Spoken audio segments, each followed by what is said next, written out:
Bonjour bien-aimés dans le Seigneur Jésus-Christ, que la paix de notre Dieu qui surpasse toute intelligence soit avec vous. Bienvenue dans votre émission à la lumière des psaumes sur la chaîne de la télé des disciples LTDE, les temps de l'éternel. Il y a beaucoup de contenu disponible.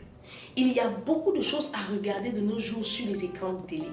Il y a que l'écran de télé nous propose tout ce qui peut nous amener à être distraits, occupés. Sauf que nous devons comprendre que rien n'est gratuit. Il y a des images qui vont interagir avec nos émotions. Il y a des images qui vont nous inspirer des pensées. Il y a là des images qui vont nous amener à nous retrouver dans des endroits qui nous retirent de la présence de l'Éternel. C'est pourquoi LTDE t'amène des contenus pour disciples. Parce que ce que je vois affecte mon âme. Ce que j'entends affecte ma foi. Ce en quoi je peux me projeter peut me voler ma possession, parce que l'homme ne peut posséder que ce qu'il a vu dans son esprit. Et c'est pourquoi il est important de choisir ses contenus, d'où la chaîne des disciples, la télé des vases de l'Éternel. Bienvenue dans la lumière du psaume 44. Que le Seigneur vous bénisse. Aujourd'hui, à la lumière du psaume 44, nous allons parler de l'union nuptiale. C'est quoi l'union nuptiale? Il y a plusieurs unions dans la vie. Nous pouvons être liés aux gens par le sang. Nous pouvons être liés à des personnes par des centres d'intérêt. Nous pouvons être liés à des groupes de personnes parce que nous avons les mêmes désirs, nous aspirons aux mêmes choses, ou nous entreprenons dans les mêmes domaines. Ici, le Seigneur nous parle de l'union nuptiale, c'est-à-dire l'union qu'il y a entre un époux et une épouse, une intimité en d'autres termes. À la lumière du psaume 44, Dieu veut nous montrer Jésus-Christ s'unissant à l'Église, bien aimé dans le Seigneur, s'unissant à l'Église pour que aujourd'hui tu ne te retrouves plus à avoir cette crainte qui rend l'amour imparfait.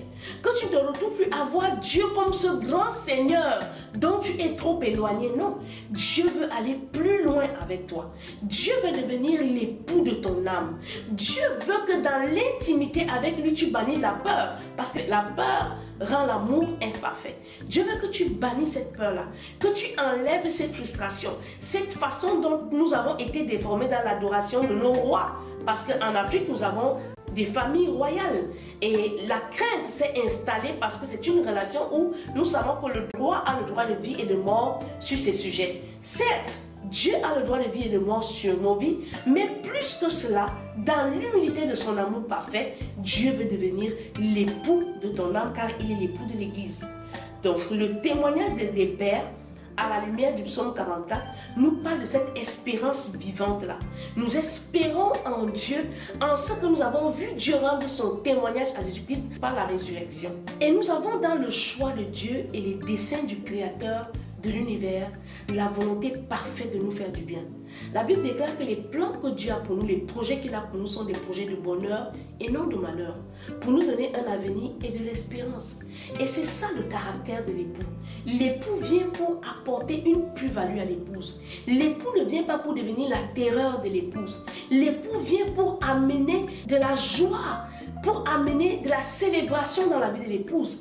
Dieu veut amener cette célébration dans ta vie. C'est pourquoi, bien aimé, lorsque Jacob a béni Ephraïm, il s'est tenu sur la paternité. Il y a un mystère dans la paternité divine.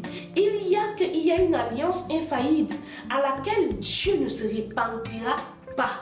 Lorsque nous sommes liés à Dieu dans cette union nuptiale-là, Dieu entre en alliance avec nous et sa parole est inviolable. Sa parole est ce sceau par lequel il s'engage à nous faire du bien. Lorsque Abraham entre en alliance avec Dieu, il accomplit cette révélation-là en propageant ou alors en apportant, en reléguant la bénédiction au plan de la génération à venir. C'est pourquoi il peut dire à Isaac, le Dieu, son Dieu, et Isaac peut dire le Dieu de mon père.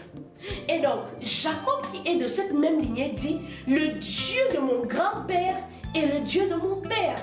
Dieu ne veut pas seulement entrer en alliance avec toi pour ta génération, mais Dieu veut aller entrer en alliance avec toi pour toi et pour toute ta progéniture.